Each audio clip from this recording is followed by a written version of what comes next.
Assault. It's one of the classes that's on everyone's lips as far as the balance goes in Space Marines 2. Across PvP, PvE, how does it perform? Is it any good? Is it actually the worst class? In this video today, I want to give you some experience based off of my 100 some odd hours in the game, meaning majority Bulwark and Assault in both PvP and in PvE. Now, this is your first time on my channel. The way I do things here is by uploading the knowledge in my videos. And I'm going to bifurcate this video between a PvE discussion and a PvP discussion. But to break things down, Assault is in not a terrible place, it's just in a weird place. If you play through the campaign, using an Assault jump pack is far different than it is in PvE operations. And it's the same in campaign as it is in multiplayer. So right there, that's a real big bit of confusion. If you're coming from the campaign and you jump into operations, you're going to notice that the jump pack performs entirely different. And as thus, I think it's actually one of the big things that holds Assault back, and it actually makes it not great in PvE. Essentially, you only get 2 charges of jump pack, and if you lose those charges, then you're just basically a bulwark without a shield. Now, there's more stuff to get into here with the perk tree and stuff like that, but if that's just the gist of the PvE side. It does need some love, and I think honestly, the one way to make it easier and better, not even easier, but just better, would just simply to have jump pack be the same across all 3 modes. Now, when it comes to PvP, I thought Assault was really just not great. And it really required me to spend hours with the class to learn it. It has a really, really high skill floor and an even higher skill ceiling. And I'm not even that great. My good friend Indie Pride from Milk and Cookies Total War, he has an awesome video out where he showcases a lot of Night Lords gameplay with amazing Assault gameplay. But really, it's about learning the class. And I think that's a cool way to approach it, right? A lot of people have said it's a terrible class. It's actually quite good once you learn that you just cannot stick in any kind of prolonged engagement. You approach Assault much in the same way that you did in Space Marine 1, which is jump down, kill someone, jump back up, and leave. So that's just the kind of down and dirty of the video. That's the quick gist of everything. If that's all you wanted to know and you just want to experience it yourself when the game comes out on the 9th or what have you, then please feel free to simply shut this video down. If this video does end up helping you, please don't forget to like, comment, and or subscribe. Each one of those things does help me out in a huge way. And if you've not yet picked up Space Marine 2, you can use my Fanatical link in the comment and the description below. I get an 8% commission, but you also get a 12% discount on any one of the editions, whichever you so choose. It goes a long way towards helping support me and my mini Australian Shepherds. Just vicious treat addiction. But let's get started here on, is Assault the worst class in Space Marine 2? Let's open up with what is fun about Assault in a PvE perspective. We're going to start with PvE, then end us with PvP. And I think Assault is awesome, right?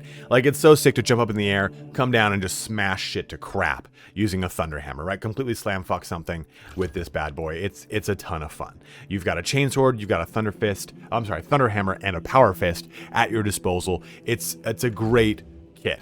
And you have a heavy bolt pistol, which is even more fun because the thing reloads super quick. It jumps out tons of damage. It can kill things very quickly. And I think, honestly, if we're thinking about the first 2 difficulties of the game, Assault is amazing. It's so fun because you're zipping around, you're doing a lot of damage, you're having a good time, you can charge up your Thunderhammer, you can smash it down, you can destroy gaunts. It's a really enjoyable experience. I don't think that looking at Assault, me talking about this in this video, you're going to be like, oh man, I don't want to play Assault. It's going to be bad. It's only bad and not even like bad. It just needs help.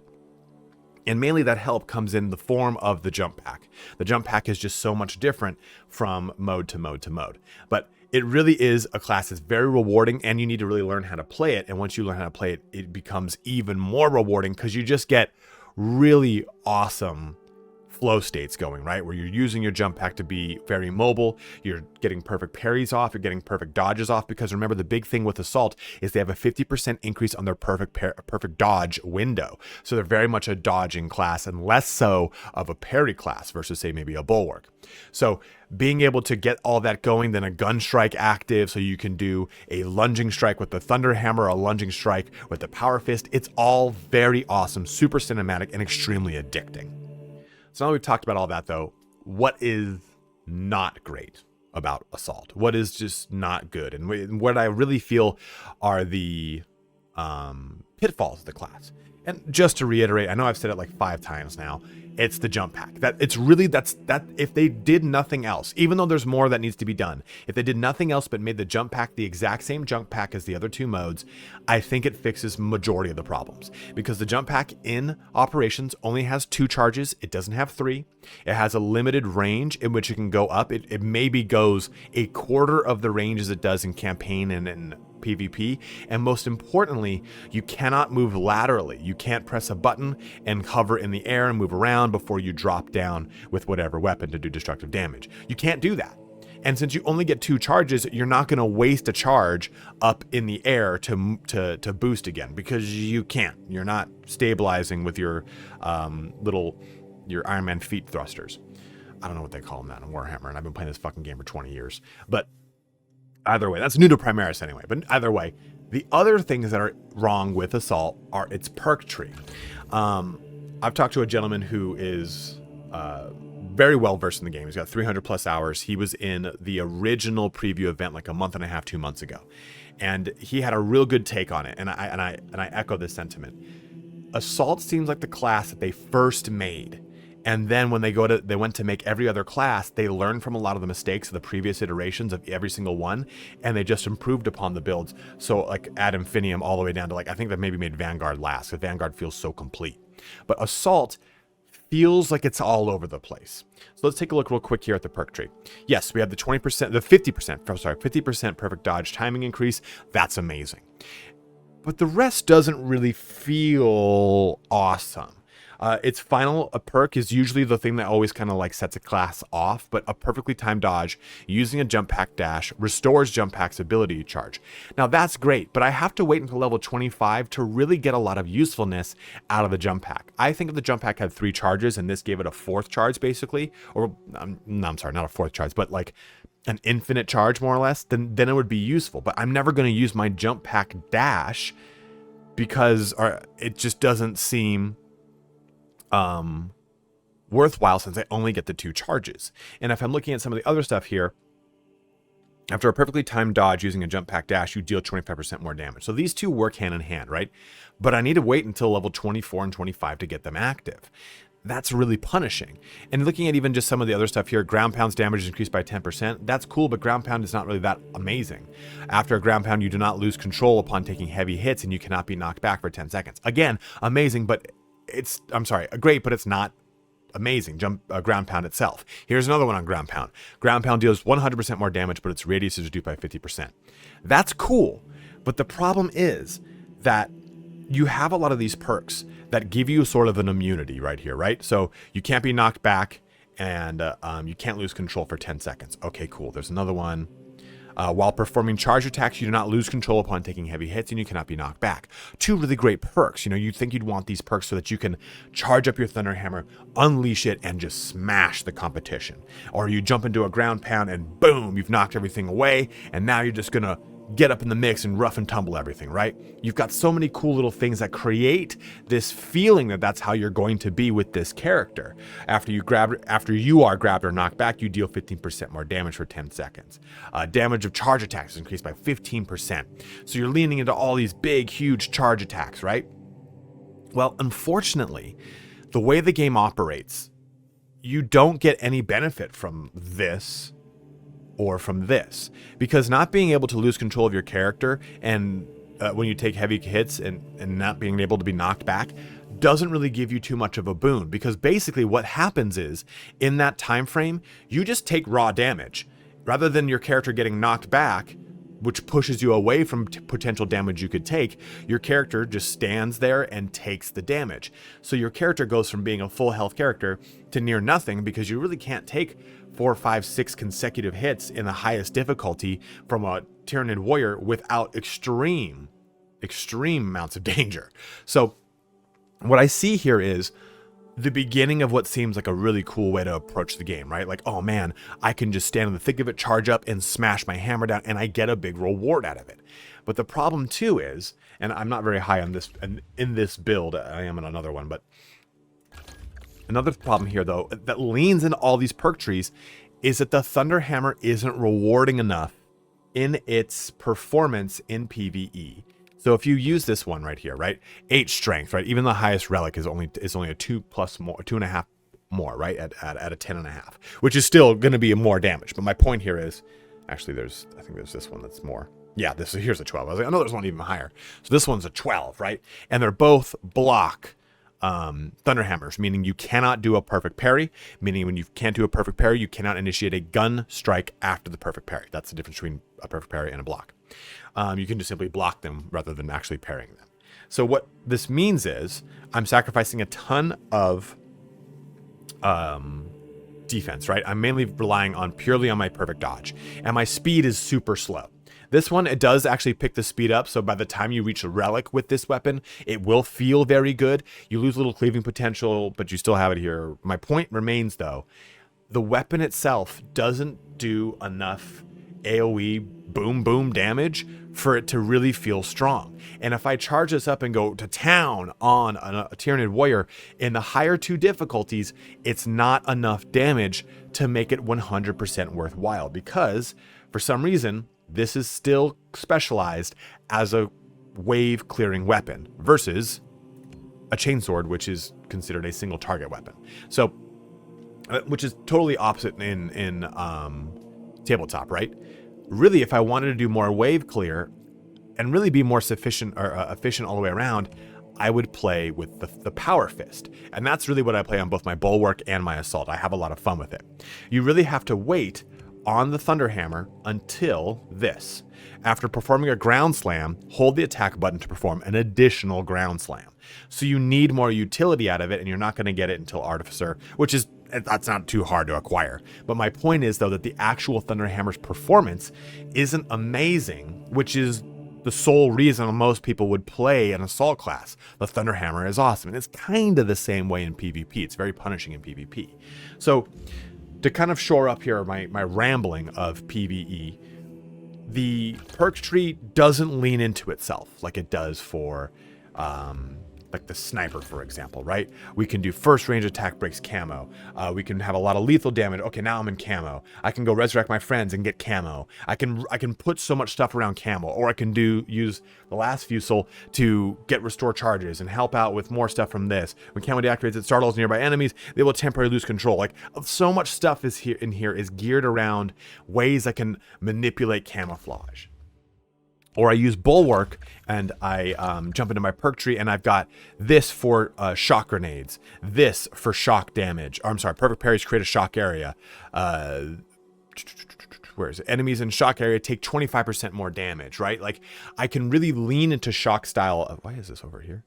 I want that one. I can really lean into a ton of perfect parry gameplay and a ton of shock gameplay. And you just don't really have that capability with Assault. There's not a bunch of these perks that really link up together to put you in a specific direction of either equipment, play style, whatever it is. They all kind of feel mutually exclusive, good in their own way, without really leaning into each other a whole bunch. And again, just to kind of talk about it, right? Almost every other class has that perk tree benefit. So across the weak Thunderhammer, an odd perk tree, and the lack of jump pack capability in PvE, Assault definitely leaves some stuff on the ground to be improved upon. Keep in mind, though, with all of what I've said, the game's not even fucking out yet. So we probably have a week 1, if not day 1 patch with a lot of the information that they've just gathered from everything that we've done so far during the early access, during all the feedback that people have given. And on top of it, too, there's so much more of game time left, right? This is the very beginning of everything for this to be improved upon. And I think that these improvements are very easy to make. By the time that you actually probably get into serious Assault gameplay, you probably won't feel the class lagging behind its peers. If you're playing in the first 1 or 2 difficulties, you'll be just fine. Just enjoy it, have fun. I'm only bringing these things up as a means to kind of create a dialogue around it versus saying, don't play this class, it's trash. It's my second most played class behind the Bulwark. I love it. Even though I struggle with it, I'm still going to keep struggling with it. For those that played World of Warcraft when it came out, did you play Warlock? Because you too are a sadist like me. So that I have that kind of mentality. I want to make a bad class work, and by learning the ins and outs of it. Which brings me to my conversation on PvP. So the PvE portion of this video was a lot more of like a show and tell, right? I'm going to just show you the things that I think are wrong. And PvP is more, I'm going to show you gameplay of stuff where I fail, stuff where I succeed. You can see the moments that I don't properly execute things 100% of the way, or I get caught up on myself and I fail. And that's really the state of Assault in PvP. When you think about all the 6 classes, Tactical is just the most plug and play. It's super strong. It's very easy. You jump in. You're basically playing Space Marine Call of Duty for a little bit, and you can just completely kill and murder everything. Vanguard is stupid strong. Sniper can be great played if you're really good at sniping gameplay. Heavy has a weird place right now, but it can be really good in the early stages of PvP. Bulwark is something that can just be completely abused if you learn it really well. But Assault is the one of all 6 that has, I think, the highest learning curve, probably next to Bulwark. And it's because you need to adapt the way you play the game with Assault. You cannot be someone who jumps in and just simply swings away and goes to town. You only get 2 armor blips, and that will probably change by the time you watch this video. So I'm hoping that they get 3 armor blips like the rest of the people in Primaris armor, which would make sense. I don't know why I have 2 armor blips like a Vanguard and a Sniper. But on top of that, the Thunderhammer, which is again the reason I'm playing Assault, is very punishing if you miss or do not learn how the combos and the charges work. You have to really spend a lot of time when you're playing Assault to do the dodge and then attack capability. So you get a ton of reach and it allows you a little bit more ability. I'm sorry, more mobility. I combined more and mobility into more ability, and that's not a word. But either way, you want to use your jump pack as much as possible. You jump into the air, you fly laterally, then you find a target and slam down onto it. Furthermore, too, you use your jump pack to escape once you have landed. That's the way you play Assault. You're not taking prolonged engagements. You're getting 1 kill, 2 if you can really put them together, but 3 is going to be overextending until you really learn the gameplay. And also, even though you're a melee class, your bolt pistol is extremely strong. It's very punishing. If you get someone down to 80% health and they dodge away from you, my personal gut reaction is to dodge after them or chase after them and get the attack. The way you should be playing is let them dodge away, just shoot them and kill them. You're going to kill them in 3-4 bullets anyway, then jump back into the air and leave the situation. You have to not commit yourself or overcommit yourself to anything with Assault. And you're going to see from this gameplay, I don't do that. I fail quite a bit. I'm still learning. I'm still trying to get better at it. I did a whole 4.5-4 hour stream where at the very beginning, I was completely trash, completely garbage. By the end of it, I wasn't like God tier, but I finally started to get a positive KD ratio. I finally started to understand how I had to move around things. And a lot of that comes with map knowledge, but more importantly, you amongst any other class, maybe second to the Vanguard, can go entirely on their own and get and initiate flanks. And that's how you're supposed to play. Initiate that backline tension. Jump right in the middle of the fray when you've got 3 people that are committed to a fight against your team. Jump right behind them and just destroy them. And on top of it too, jump down, swing, use your jump pack to move around them and to get another swing. As long as you are making it so that they can't target you, they cannot gun you down. I'm not going to lie to you, Assault in a 1v1 on a tactical, you're probably going to lose if he's got clear line of sight on you. So you just have to learn how to move around cover, how to constantly stay out of clear line of sight because you will be killed so quickly. And even then, even when you jump down into close combat to initiate combat, if you aren't clever, you're going to die. And what I mean by that is, especially if you're going to use the Thunderhammer, a lot of this gameplay is with Thunderhammer, but I did get better once I made the transition to Chainsword, which we'll talk about just a second here. But there is a way to animation cancel in this game, and it's to initiate a parry. Parry is really funky in PvP. It kind of stops things, but it doesn't really give you a huge opening. But what you should be doing with that is, especially with Assault, if you go to get a windup and you see, oh man, I'm starting to take too much damage, or I missed the kill on the second person and they're starting to route around to try to kill me right now, cancel with your parry, jump back up into the air and get away from the situation, or jump back and dash away. Use your parry to stop things from happening. And you can even use it to pull a feint. Maybe you have a big windup with a Thunderhammer and someone's just constantly parrying. Well, parry, cancel your charge, then dash away from them with your jump pack, or just by pressing the dodge button and then attack them from a new angle. You need to really be clever with Assault. It has a huge learning curve. It's what people are saying are terrible, but I played against an Assault guy who just wiped the fucking floor with me. wiped the floor with me, and I was Assault 2. Like, he just completely was pinning me down. He had the highest KD. He had the highest every score, too. It was a control map, and he was ripping and gripping. And he wasn't even, like, rank 25 or anything like that. He was my rank, veterancy-wise. So we had about equal amount of time invested into PvP, and he just knew the class inside and out. That's the one he had spent the time on. That's the one maybe that he had been playing from Space Marine 1, so he knew the cadence of how to approach it. So I think a lot of people are going to say that Assault is very bad in PvP, but I think it's because they don't want to learn how to be good at it in PvP, and because it's not plug and play with the tactical, they're just going to default back to the tactical. So if you really want Assault to work in PvP, you just need to work at it. And you need to be okay with just smashing your head against it. Listen, you're not a Major League gamer. And if you are, then why are you watching my video? You know, you have a better take on this than I do. So don't give a shit about your KD. Don't care what the internet says about like this thing's that and this thing's this. Play what you enjoy. And if you have a really terrible KD, who cares? No one's going to like put you on their MLG team because your KD is great in Space Marine 2. Have fun with it. Get the kills. Enjoy yourself. Some of the games that I've had the most fun, I've had like way less kills than deaths, but maybe I worked the objective better, right? I had a higher objective score, and that's what matters. What is really pertinent in SM2, in Space Marine 2, is team play. You really need to stick with the team. Assault doesn't need to do it, but you still need to play towards the team's strength. If the team fight is engaged, basically they're fighting a 4v5 if you're not there, right? So you need to help initiate with the team in the back lane. You have to apply that pressure because that's what your role can be. But you still have to play with the team, because 1v1, if they see you coming, you're probably going to die. Because the Assault just doesn't have the durability for someone to have sight on you from the start. You jump in the air, they're already shooting at you. By the time you go to land, you're probably dead because they've been able to shoot you that entire descent. So you need to really use your mobility to its advantage. You need to have fun with the class while you're struggling to get better at it. And once that you'll hit that break point, you go, I've got it, I'm doing it. You'll have a really sick moment. You'll see some of it in the gameplay where as you gain map knowledge too, you will jump pack away, then away again to go around a corner. You'll feel like a Gundam for like 3 or 4 hot seconds. It's a really pleasing class to play. It just requires you to learn it. Let me just close this section out though, and this is something that's pertinent for both PvP and PvE. I've kind of echoed it in PvP. I'm sorry, in PvE. Thunderhammer has a huge learning curve, and I think it's unnecessarily punishing in PvP. I don't want it to be too easy, of course, but the problem is that when I land on someone with a Thunderhammer, it doesn't feel like it has enough impact to really warrant it, because I'll maybe be able to get one swing out before I'm dead or I have to get out of there.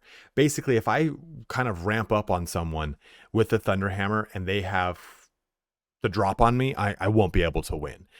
Or if someone's going to go toe-to-toe with me with a chainsword versus my Thunderhammer, I have to be better with parry, all these things, and the animation cancel on it, and the animations that it causes makes it so that anytime you want to dodge or jump up, it is a much more cumbersome of a scenario. Now, to that whole sentence or statement, there is a bit of skill issue, right? Like, it is a me thing more than anything. But it is the sentiment that is echoed across a lot of people who are playing Assault right now, where a lot of times they'll actually just kind of go with the chainsword because it's so much easier to quickly kill and get out. And the hammer, I think, either needs one more blip on its speed, a little bit more on its damage, one or the other. I don't think it needs to be faster and needs to do more damage. I think it has to be less risky for me to use it, because the damage profile isn't so much more rewarding that using it just automatically, well, you're going to hit someone with it, and yeah, it's slow, but you're going to kill them quickly. It's slow, and since the time to kill is so fast in this game, slow is punishing, right?